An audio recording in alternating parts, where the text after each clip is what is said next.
Not everyone understands house music. It's a spiritual thing, a body thing, a soul thing, a soul thing. Hi, thanks for joining me in the Everything and Anything and a Bit Gay podcast. Today I have a brand new guest. She is a singer, an actress, a journalist. She does a little bit of everything. She owns her own digital agency brand. Her name is Olivia Weinstock. Welcome to my show, Olivia. Hi, thank you so much for having me. I'm so excited to be here. So you have a pretty big, resume already, and you look pretty young. So how did all this happen? And tell me, what you want to do. Do you want to be a singer, an actress, a journalist? Do you want to run an agency? What's your favorite? Yeah, definitely. Oh my gosh. I've been just drawn to so many things since I was like a young girl. I always used to beg my mom, please take me to go do acting. I felt the most drawn towards being an actress. I always wanted to go. That was my favorite thing to do. I remember I was literally walking through Payless one day and I was trying on shoes and I had this acting agency from Disney Channel come up and they were a talent rep. And she came up and was I think your daughter would be perfect for Disney Channel. Yada, yada, yada, all this stuff. And I literally looked at my mom. I was like, please. And I immediately knew it was going to be a no. And so my dreams were crushed. And ever since then, I was like, nope, when I'm an adult, I'm going to go back. I'm going to follow my dreams. I'm going to do exactly what I want. And then, I played sports growing up. So I never really had time to focus on exactly what I wanted to do. And then I suffered a really bad season-ending injury. And I was like, all right, I need to take a step back and figure out exactly what it is that I want to do. And so that's kind of really when I fell into journalism with an emphasis on sports. And so I'm really passionate about that as well too. And then throughout my time in college, I also got into social media and I won some awards. And so I figured out that I was kind of good at that. And that's really what inspired me to kind of start my digital agency, just to help, new journalists be able to, come up, because for me, it was so difficult. I didn't have any connections. And so to be able to build the platform myself and then inspire others as well has just been so empowering. And then, singing on the side too, I've always loved. And I don't claim to be good. I just claim to be working on it for sure. But that's me. I paint and I'm an artist and I don't claim to be good at all, but I like doing it. And I gave away 49 paintings during COVID because that was my little hobby that I was doing. And then I sold 12 or 13, but I'm maybe I need to stick with podcasting and my real job. So right. I love that. So you're a sports journalist and you tell me what is your day-to-day job like as a sports journalist and who are you interviewing? Are you interviewing some pretty famous athletes? Yeah, definitely. So my day-to-day job is actually currently behind the camera. So basically we produce the highlights that you see on TV. Our team works very, very hard to make sure that we're showcasing, every kind of sport. And I really have been loving, we've been doing a lot of WNBA. Mm-hmm. But I love that we've been showcasing women as well too, and really trying to get that in there.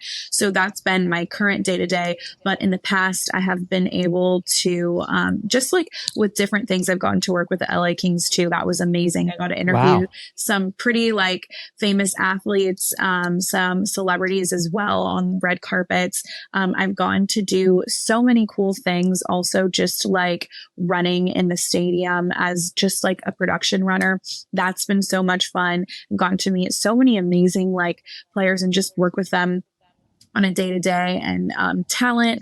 So that's been pretty amazing. But I think honestly, if you want to have, respect for the people that you work with and the talent, you have to start also behind the camera. It's almost kind of just paying homage and also just really putting in the work so you understand, okay, this is what goes on behind the camera before I can really put my full potential in front of the camera. So I just when you watch a TV show or a sports game, you think, okay, like they just scored a touchdown, Yeah. but you don't know the thousands of people that were behind that one shot of the touchdown. Like Yeah. there's people, you know, producers in people's ears. There's two Yep. trucks behind the stadium. There's all these sound people that are running around the field. There's runners making sure the talent's okay. So that way, when they're announcing or like, you know, doing play by play, like, there's those talent as well. Then we also have like, you know, our sound people too. And so it's just like a whole team of people that are just making sure everything is running smoothly. And so you can enjoy and watch a game from home, but not realize all of the crazy things that are happening. Who have you met kind of in the sports industry that you were most impressed by? Oh, definitely Erin Andrews for sure. Okay. She is like the main reason why I got into what I'm doing today. And I got to interview her, and it was just such an amazing, like, full circle moment for me, because I remember like I had went to, it was a Rams game, like right when COVID had just like technically opened up. Yeah. And so that was the first thing that we did, was to go to a football game, and I went with my family, and I remember seeing her on the field, and I was like, Dad, I'm going to take her job one day. Like, I really, really want to do that. And so that kind of really inspired me. And years later, I got to interview her. I got to work with Wear by EA, which is her line. And that was so cool, because I got to, you know, rep her merch at one of the LA Kings Awesome. games. And then I got to kind of showcase like where exactly her little corner was. And so it was just very, very full circle. But it was very cool to like know that she made that transition from like Dancing with the Stars to sports.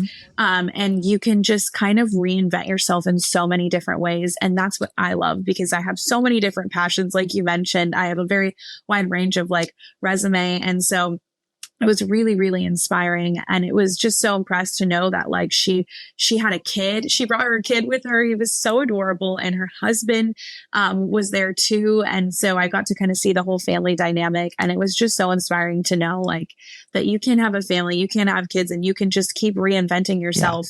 And it was cool to see the camaraderie that she had with all the other players. And, you know, it was cute because her son like called people like Uncle Andrew, which was a talent that we had on our show, who was also a former NFL athlete. So it was just cool to see like how close everybody was that on the network and everything. So it was very, very inspiring. And I love meeting women in sports and in journalism and in entertainment, and just being groundbreakers in the industry. It's so inspiring.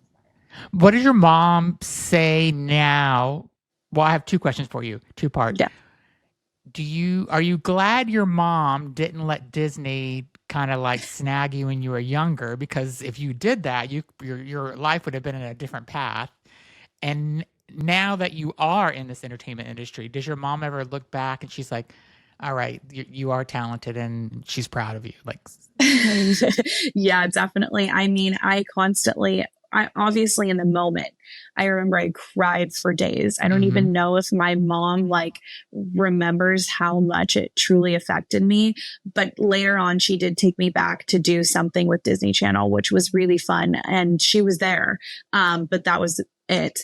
And I was able to be on Shake It Up. So that was kind of like maybe her just letting me have my moment for a second there.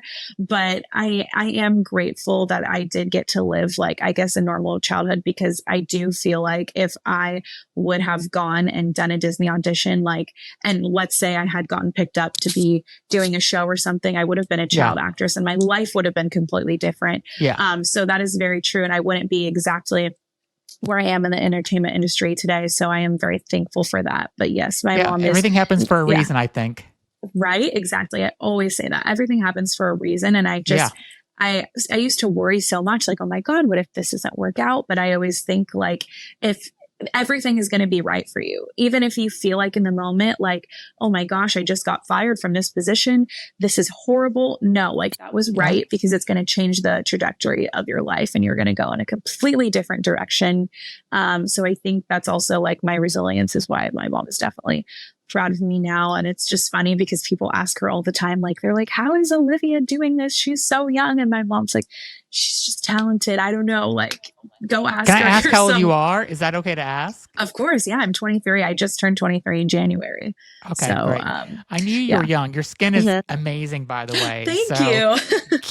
keep up doing what you're doing. So whenever you're in your 30s, 40s, and 50s, you'll still have this amazing skin. So you have really great skin. So, so if somebody said you have to pick between being a singer, an actress, a journalist, what would you pick if you had to pick only one? For sure. I definitely would pick an actress. I felt so drawn to that my entire life. Like, I will never forget the feeling of stepping onto the Disney Channel lot and like being on Shake It Up. That was like such a whirlwind of a moment for me. I just felt like I belonged there. I just felt like that was like my destiny. And so I remember leaving the lot that day and I was like, wow, I have never felt so connected to myself, you know? And if you could, if you were, actress full time and you could pick, would you pick movie, a series? What would you prefer, TV versus, or on stage, or like what venue would you want to do? Yeah, I definitely would want to be on like a series for sure. I think that's kind of like my niche. It's so funny because people always tell me that I look like, even when I studied abroad, people are like, are you Maddie from Euphoria? I don't know if you've ever watched Euphoria. Oh, yeah, I love it. Yes, people. I could see that. I constantly get that. And when I studied abroad, people mistaked me for her all the time. So I was like, oh, maybe like that would be cool to do a series kind of like that. And then maybe make Euphoria a transition. Would be a dream series to be on. Yes, that would be a dream series for sure. If Maddie needs a sister, Sam, you can hire me any day. But I would definitely love to. I even have a better part of the story that I think would be great. Are you in a relationship? No. Okay. I think you could go on Euphoria. This is my dream scenario for you. You go on Euphoria and then Jacob Elordi wants to date you. And then you guys are dating and you're a Hollywood couple. This is what my dream is for you because... Zach, you did something there. Yes. Because that would be my dream, is to date Jacob Elordi. So if you could do it for me and just tell me how it is, that would be enough for me. So. Yes, you can live vicariously just through my experience in my relationship. So I just want to come to your wedding. That's all I ask whenever you have... That's all. So yeah, I'm glad we're planning your life. I'm glad we're planning your life out like this. I feel like it's going to work out well. So. Oh yeah, this is going to be great. You're going to be the first guest. You can be in the wedding 100% because you set it up. Great. Yes. I'll even be the flower girl, like whatever you want. Just like let me just be there. I'll throw your bachelor party. Yes. Like, what? That would be so much fun. I love that. So do you pursue this? Do you pursue acting at all? Like, are you going on auditions or kind of seeing out there? But, it seems like being in journalism it takes up a lot of your time. So how do you kind of balance doing journalism, acting and singing, running an agency? It's a lot. Yeah, 100%. It is definitely a lot. I literally just try my best to try and, at least request one day off from, like the journalism production side of me. I take every Thursday off. 100% is like my day to just kind of, go to my vocal coach and we, train every single week on a Thursday and we just kind of run through different vocal exercises. I'll check in with my team. For my digital agency, my interns are amazing. They're killing it. I'm so proud of them. And then I also audition on Thursdays as well, too. I kind of go through, my different apps, see what's out there. And I am constantly just applying. I mean, auditioning. Not applying, but I guess applying myself kind of is what you're doing in auditioning. But yes, I will do my auditions on Thursdays. And I feel like a lot of people also don't know that as well, that I really I kind of hone into all of that. Like Thursdays are my days to really just, ground break and try to, keep going. That's really my day to like reset. But yes, journalism and that whole life takes up so much of my time. And it is sometimes exhausting to come home and be like, okay, I need to get up tomorrow. I have, to set a meeting with my team, and then I need to practice my vocals. And then I also need to audition. So, and then on top of that, I need to like find time to go to the gym and still get my groceries for the week, because otherwise I will be starving at work. So it's a lot.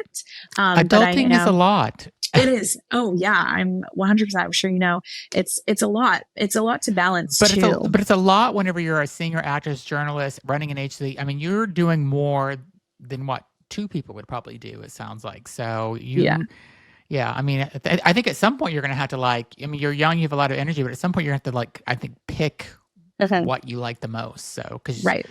But I think it's great that you're this talented and that you can do all this stuff. And you were in 2 Super Bowl commercials. Tell me about that.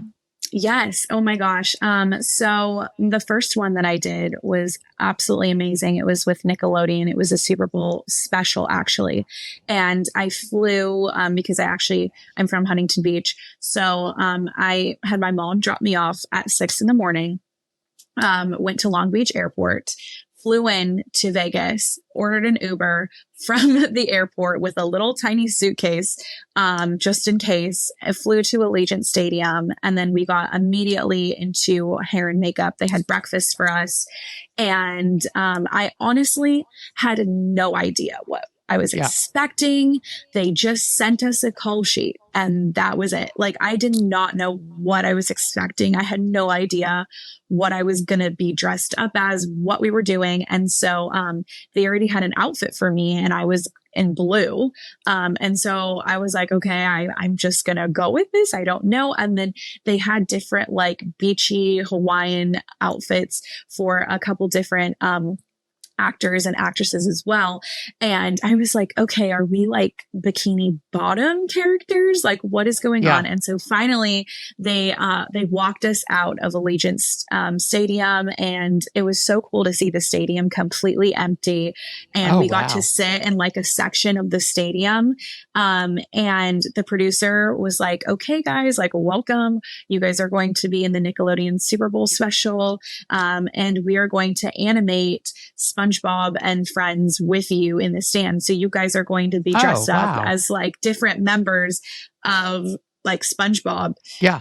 And just like crowd goers, I guess, is what I was technically. So it was like CGI, basically, is what they were doing. Yeah, exactly. So like we would sit, like there would be 3 of us, and then an open seat for like SpongeBob, and then we would be 3 of us again, and then there would be an open seat for like Patrick, and then Plankton came in, and it was really cool. So we had to like really use our minds to kind of imagine the characters there with us at the Super Bowl. So it was really just like I remember one time they were like, okay, you're going to high five the side of you. And I'm like, well, who am I high-fiving? And they're like, okay, well, you're going to imagine SpongeBob is right next to you. And I'm like, wait, he has like a stick figure hand. Yeah. So exactly. I just kind of was like, okay, I'm going to lightly try to high-five SpongeBob. So that was really, really fun. It was honestly probably one of the best projects I've ever been a part of. They were so nice. And at the end, we all got slimed, and you could opt out of it. But I was like, you know what? This is a bucket list I've had for a very, very long time. I remember just watching Nickelodeon growing up. I was like, I would die to be slimed. And so I was like, well, I do have a flight because I was flying back the same night as I was getting there.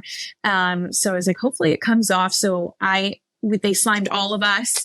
I volunteered. We did it. It was so much fun.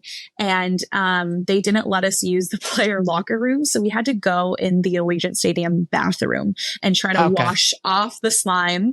And I always tell this story to everybody. I was getting back on my flight, and you could see the green like food coloring on my skin. And the TSA security was like, what is that on your hand? I'm like, I signed an NDA. You'll watch the Super Bowl, but it is food coloring. And they're like, okay, sounds good. So really, they could have thought you had some weird new bird flu or disease or something. They could have It was so much fun. And I still think about that day. Like, I loved it. It was the best. And I'll have to Google the commercial and watch it because what year was it? Do you remember? It was when Vegas, like the Raiders, hosted the Super Bowl, and I believe that was the 2023 because this was the 2025. So it was 2024 Super Bowl because Vegas had it.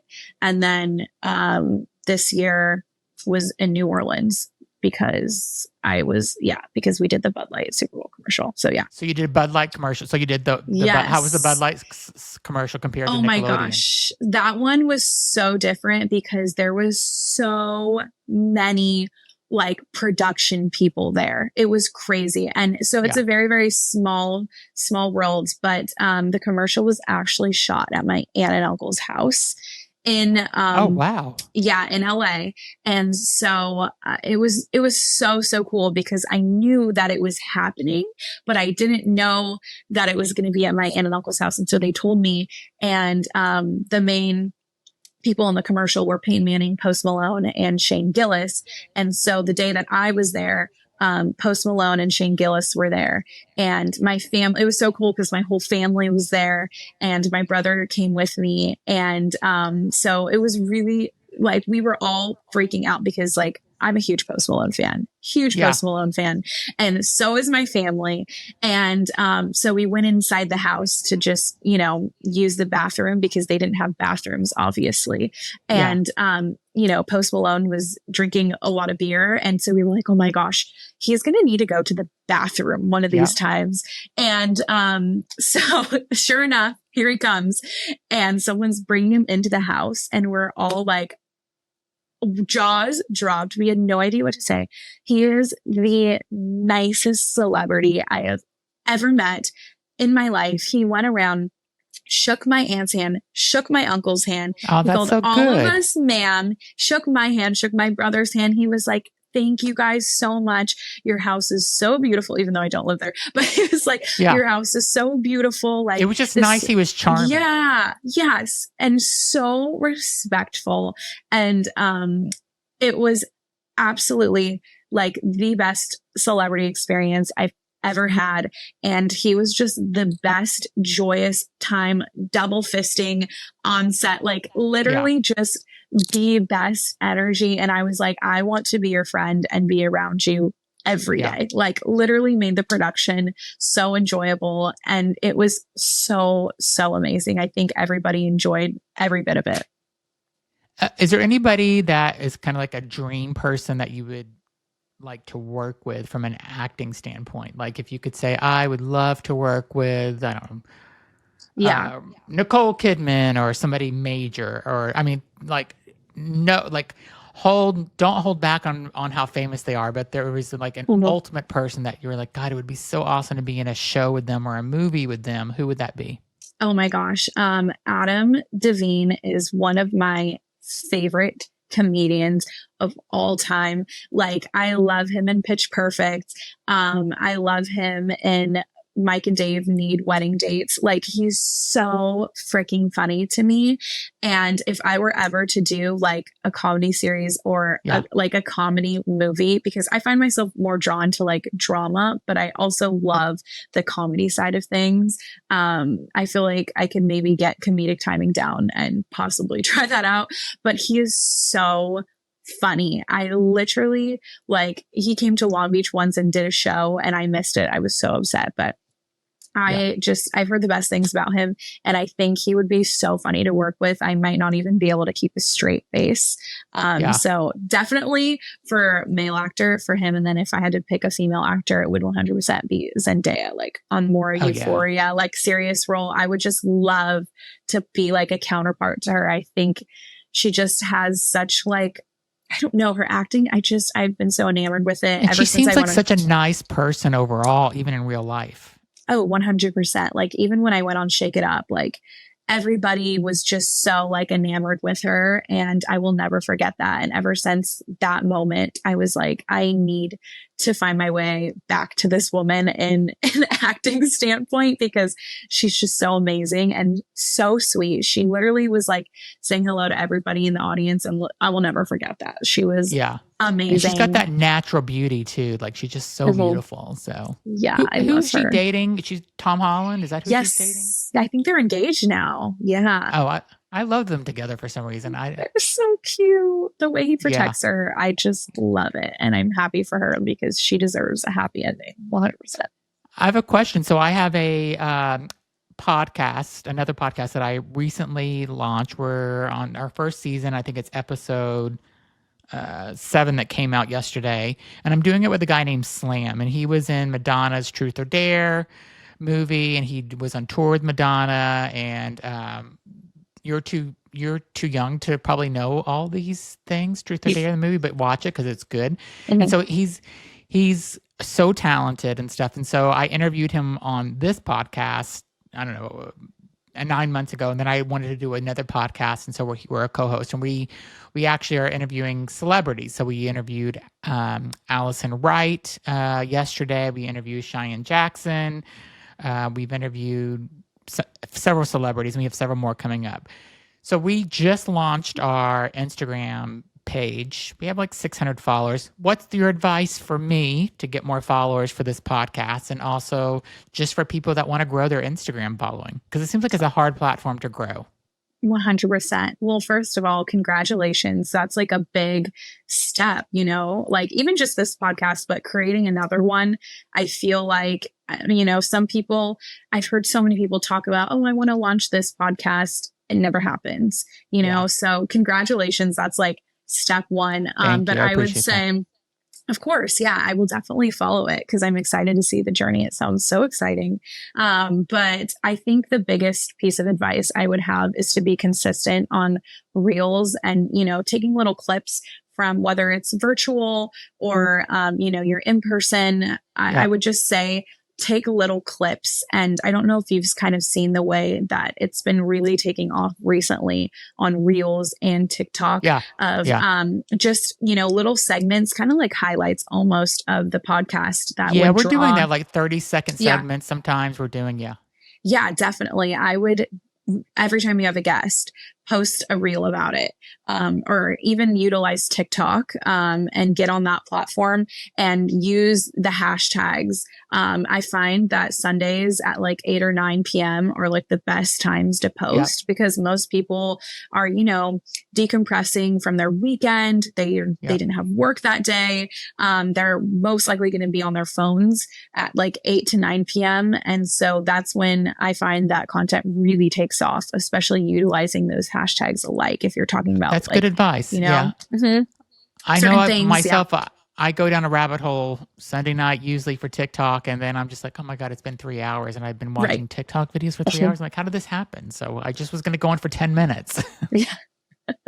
Literally. See, there was an example. Yeah. So that's when content I feel like does, the best. And I think if you just really like be consistent and expand on, your platform and post every time you have a guest for sure, at least once, on a reel, one of them is bound to get, a lot of traction in analytics. Yeah. And so what do you want people, my listeners? So my listeners are, a lot of the LGBTQ plus community, but also it's, I've gotten messages from, and when I first started this podcast over about a year and a half ago, I remember getting a DM in like my 4th episode in saying, you're only catering to gay men, but I have to let you know I'm a straight man with a wife, and I listen to your podcast. So just keep that in mind when you're making future episodes. So I can't just say it's the LGBTQ plus community.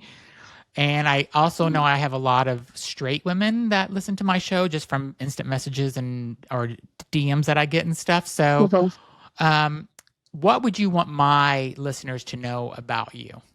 Yeah, definitely. I think maybe just in general, well, about me is like I'm just really trying my best to like groundbreak the industry. Like whoever you are, like there is room for everybody.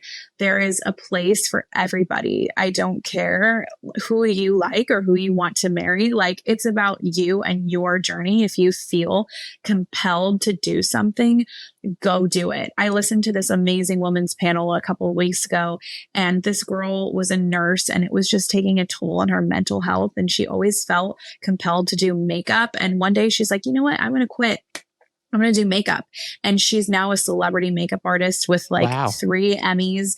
And she just really took off. And if she had never quit her job that was causing her that mental stress, like she would never be at where she is today. And I truly feel that is the same thing with me too. If I never had gotten that, you know, season ending injury that I thought was going to end my life, I wouldn't be here. If my mom didn't not take me to Disney Channel, I wouldn't be here, you know? So everything happens for a reason. And I feel like there's just a place for everybody. And so many people are like, how do you do it? And I'm just like, you just have to go out there and do it yourself. Like, ground break all of those boundaries, go out there, whoever you are, and just do it. You know, I think it's kind of amazing though that you're doing all these things at such a young age, and it feels like it's even a little more than sampling things, but you are in a way kind of sampling like different things that you could do for your whole life. And that's, I think a lot of people don't have that ambition that you have and that drive. And I respect that a lot, because I mean, you're doing so much especially for a 23-year-old to do all these things,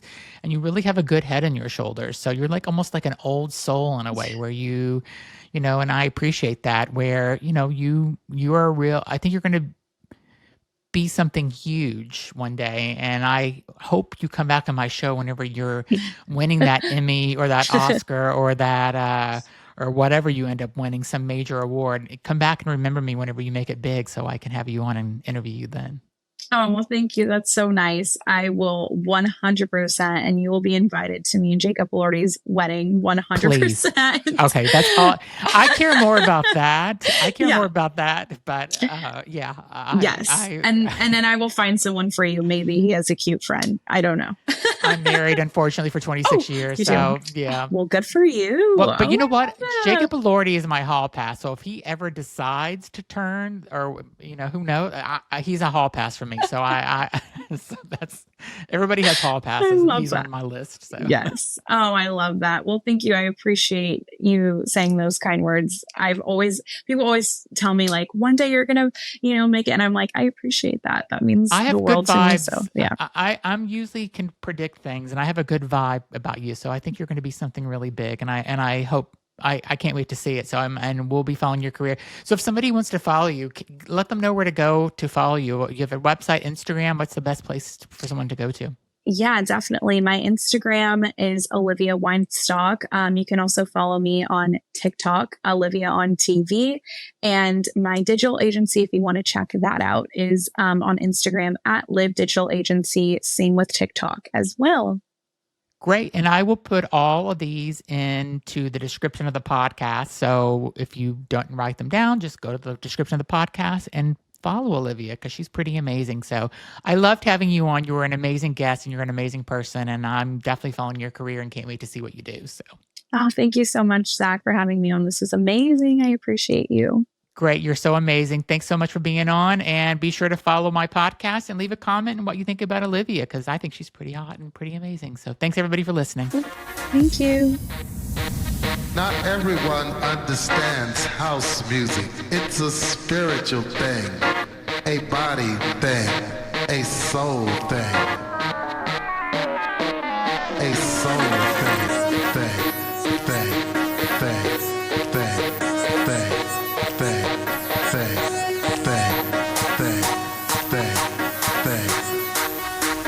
Not everyone understands house music.